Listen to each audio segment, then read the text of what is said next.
Brothers and sisters, today, the second Sunday after Pentecost, the Russian Church, together with some of the other local churches, celebrates the its own saints.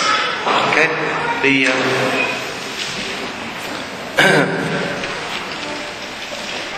can't think of the Greek word for it. The bringing together. Anyway, the collective memory of the saints. And when we say saints of Russia, we actually mean Rus, which includes, of course, Belarus and Ukraine, and so the whole Eastern Slavic Church. So we remember them according to the words of St. Paul, who said, "Remember your instructors, the ones who laid before you." And actually, it's interesting that this week, on Wednesday, we have, on the 29th each year, a liturgy and a commemoration of those archpastors and pastors that have served in this church over the years. And the 29th was the day when Father Vladimir Evshikov was killed in a car accident in 1980. And from 1981 began this tradition. So anyway, what I was going to say is that this is another opportunity for us to think about who saints are and what our relationship with them is all about. The first thing I wanted to say was this, that some of the lives of the ancient saints, when we read them, they appear to us a little bit stilted or a little bit sort of simplified. Well, I always realized that was because sometimes there's not that much information we know about the ancient saints, and that is the reason for it. But just recently I found another very good reason for it, because a Russian historian, Khrushchevsky, who studied lives of saints as a source of historical information, he says a life of a saint is not a portrait, it's an icon.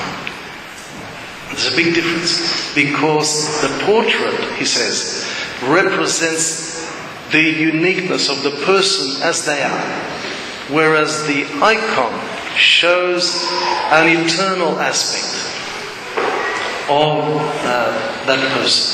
You know, eternity in the flesh.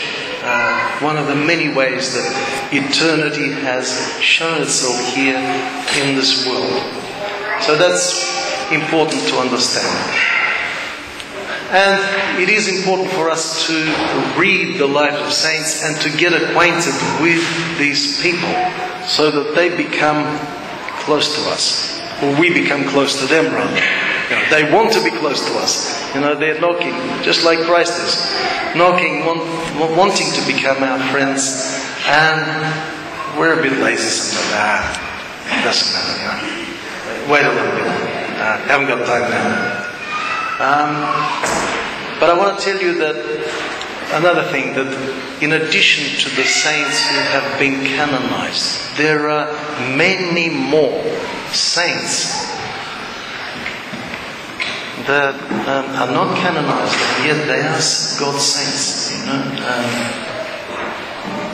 I can tell you for sure that a former bishop of this parish, vicar bishop, well, he was the rector and vicar bishop, Anthony. He's a saint for sure. I'm positive about it. He's not canonized, but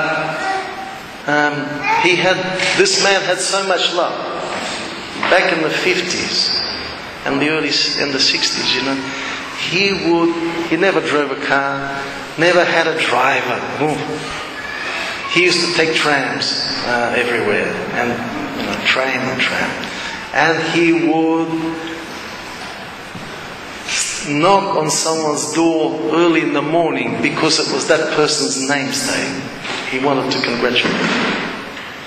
Just an example of that love. He would remember his flock.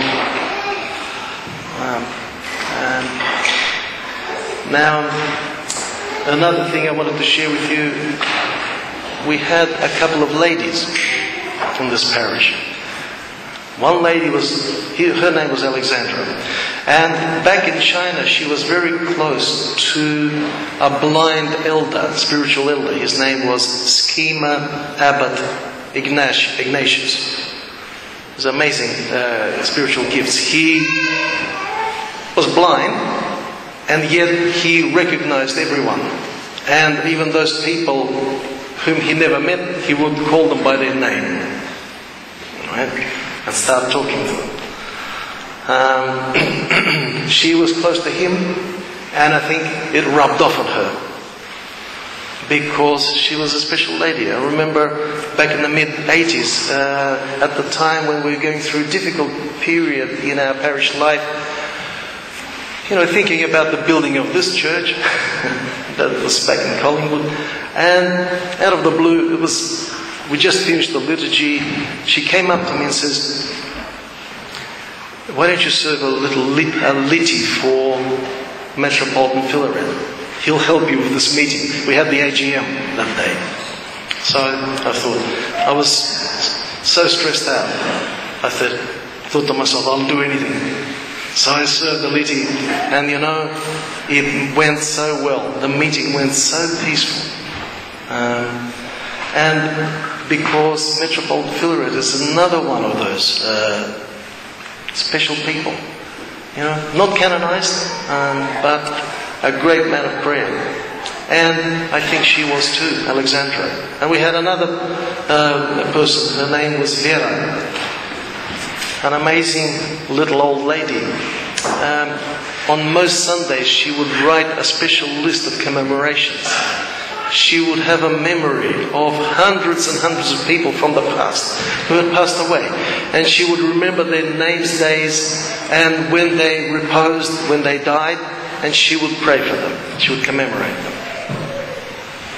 I just didn't know how she did it, but she must have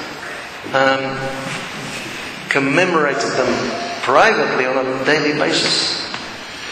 And these are the special people. They're often invisible, and yet when they're gone, it creates a big vacuum, a big hole. There's a wonderful little story by Solzhenitsyn. It's called Matryona's Yard, and it's about this little old lady in Russia. And it seemed that there was nothing special about her. But when she died, everyone was shocked, because there was a gaping hole in everyone's existence for miles. And I remember also the story by Archbishop Paul, who ordained me. He said, in provincial Canada, in one of the towns, I forget which one, there was a lady like that too, a Russian lady, a little bit eccentric. But when she died, the whole town came to her funeral. It's not that many people knew her. It's not that people knew her very well. But it must have been that she prayed. And when she was gone, big hole, big vacuum.